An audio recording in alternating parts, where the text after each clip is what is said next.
The Shooting Range.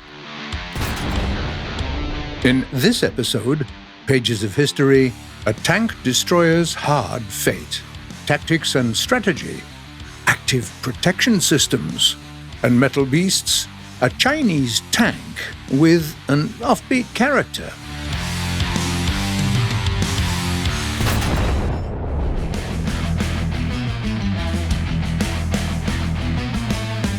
Another episode, another new machine from Wind of Change Update.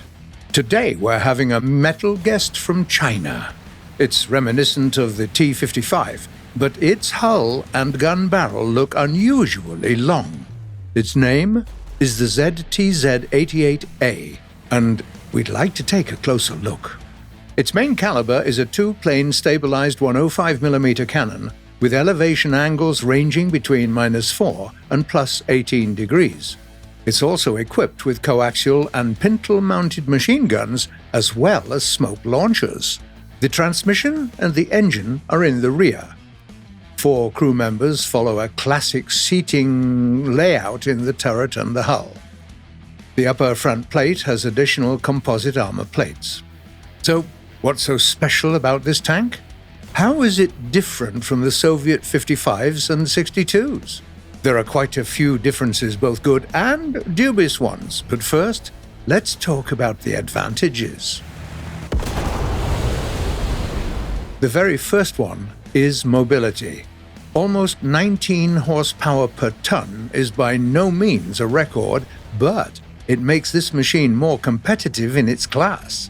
Its maximum speeds of 57 kph forward and 9 kph in reverse allows this tank to maneuver the battlefield quickly enough and retreat when necessary. To make the latter safer, this tank has some smoke-laying systems, grenade launchers on the turret, and the ESS. Another major difference from the Soviet counterparts is weaponry. The ZTZ-88 has a 105mm gun, much like most of European and American tanks. Unfortunately, capped rounds and guided missiles are unavailable for this tank, but it's no big deal. It has a fin-stabilized discarding sabot round that can penetrate up to 350mm of armor.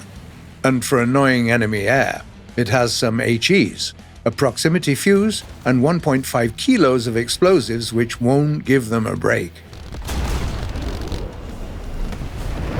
There's a laser rangefinder for those long-distance shots. Thermals were probably deemed too luxurious for this tank, so it only has some regular night vision devices for fighting in the dark. The depression angles on this gun aren't that great, even compared to Soviet machines. As for protection, well, let's say it isn't the forte of this tank. It does have some armor, but not good enough to feel confident. It can save the tank from capped and solid rounds, some HE and regular DS rounds. As for the APFSDS so popular at this rank, they simply ignore it. All in all, the ZTZ-88's performance puts it somewhere between the Soviet and the Western tanks of its class. It prefers an even landscape and larger distances, but can still stand its ground in dynamic urban skirmishes.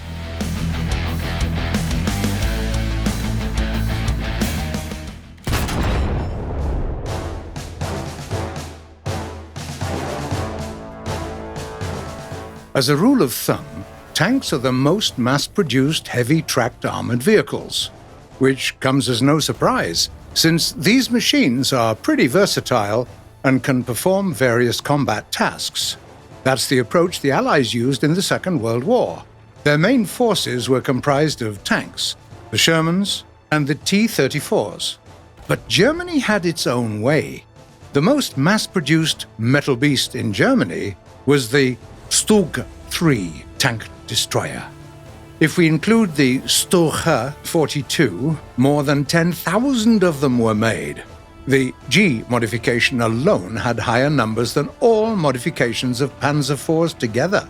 Nevertheless, the Germans didn't think those volumes and models were enough, and they never planned to stop. They decided to design another tank destroyer based on the Panzer IV. The Vomag company already had some experience in building them, and that's why it was chosen to commission a new assault gun in September 1942. The work was unusually quick. They had a wooden model in May 1943, and the first prototype soon after.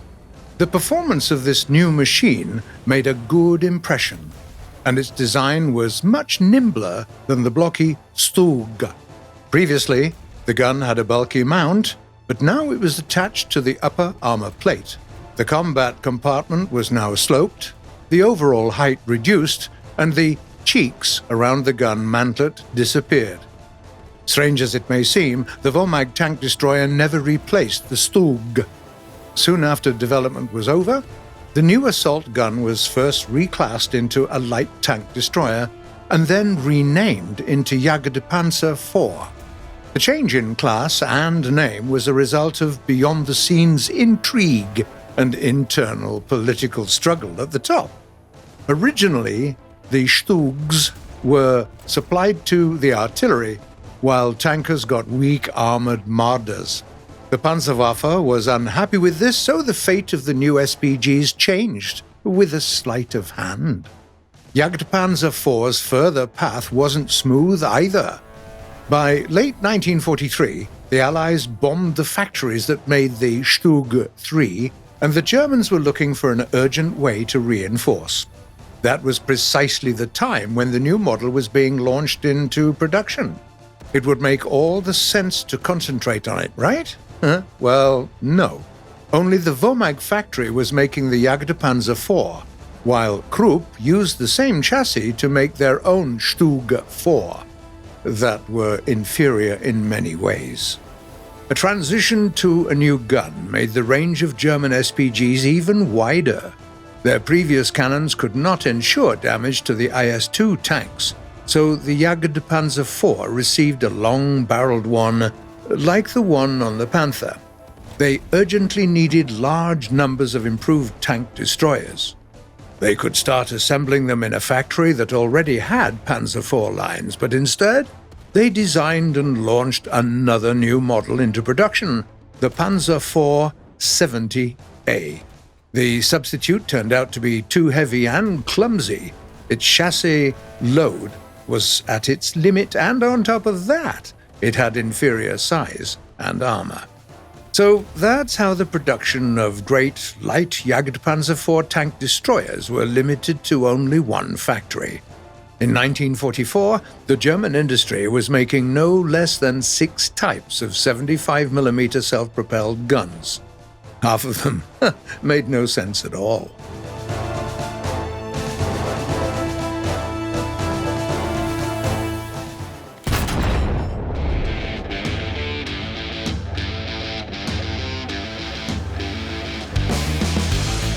The new update's main fresh mechanic is indeed the Tank Active Protection Systems, or APS for short. And we can't ignore this big change. So today, we'd like to tell you about all these new systems.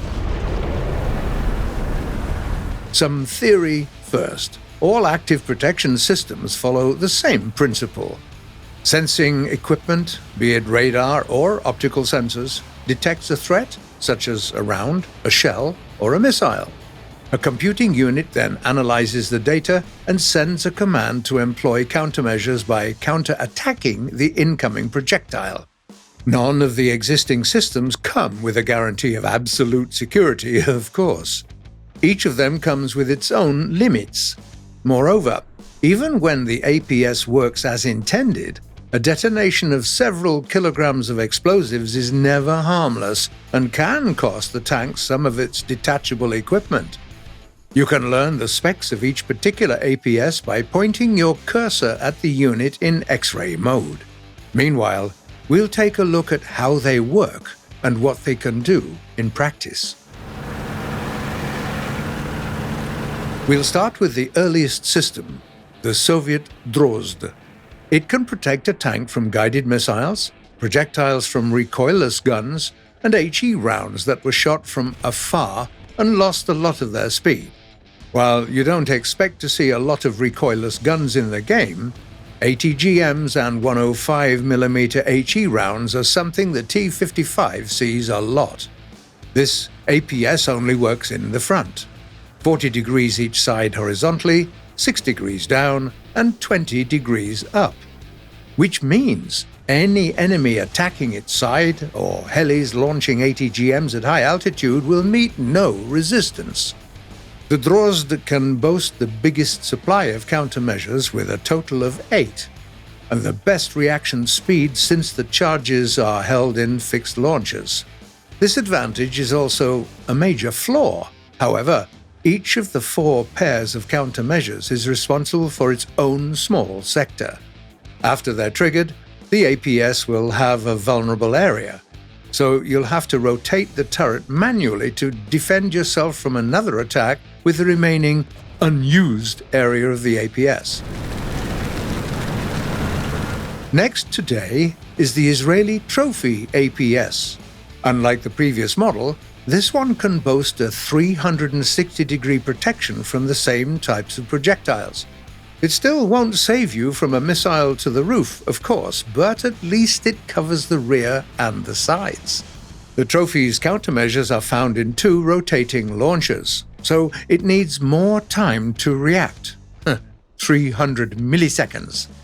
More importantly, it needs 1.5 seconds to reload and get ready for another threat. In practice, it simply means the Israeli APS can't intercept 2 projectiles in a row. An interesting feature of all systems is the layout of their protection arcs. In the Trophy, each of them exceeds 180 degrees, which means there's some overlap in the front and rear.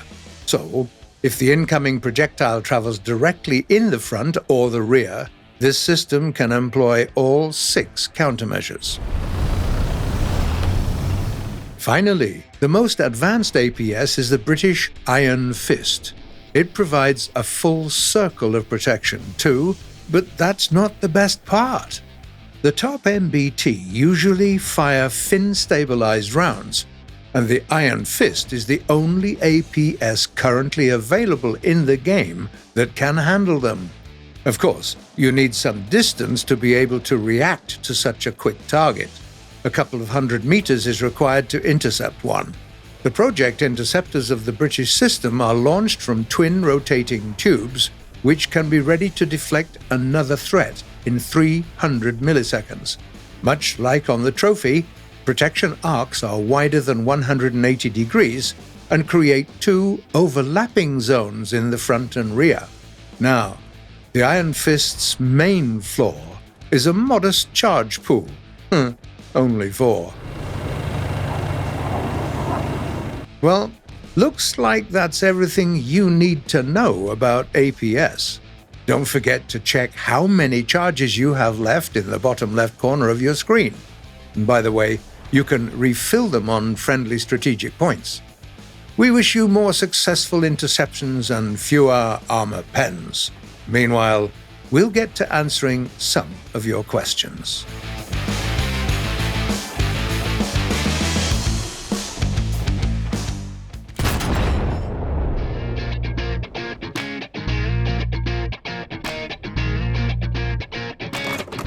The first question today was sent by a player called Such Potential. What are the graphics settings of the gameplay background footage? Hi there! We've asked our crew to show you their graphic settings. Here's everything you might want to know. It's all on Ultra, as you can see, and the resolution is 4K too. Raptor Bro asks, why do most of the British planes have a French flag on their tails? Hey Raptor, it's not the French flag actually, it's the Royal Air Force insignia. It's the colors that are the same. Sometimes there's no white stripe. By the way, the red is always in the front, so it resembles the French flag only when seen from one of the sides. Another question comes from Atomy8713. What is the white strip that the F4E Phantom has in the middle of the fuselage? Hello there. It's one of the special formation lights that show the plane's contours and help pilots fly in groups in low-light conditions.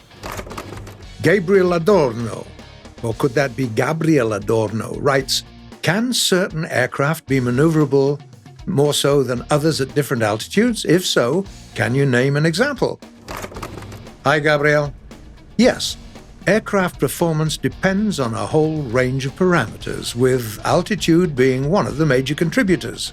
It's perfectly normal to see one aircraft being more maneuverable only in a certain altitude range. The LA-7, for instance, can turn quicker than the Raiden below 3 kilometers, but the Japanese fighter is better above that. And the last comment for today was written by Wolfrose.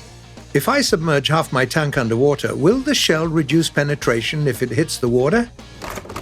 Hello, Wolfrose. Yes, it's a valid tactic. Rounds do lose speed and penetration if they hit water. That's it for today. You've been watching The Shooting Range by Gaijin Entertainment, and the next episode will premiere the following Sunday at 4 p.m. GMT or noon Eastern Time.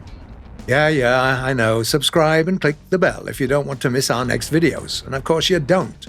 Don't forget to leave a like, because I know you do like them. Keep all your fights inside the game and not fisticuff with your neighbor. Share your thoughts and comments, and we'll see you next week.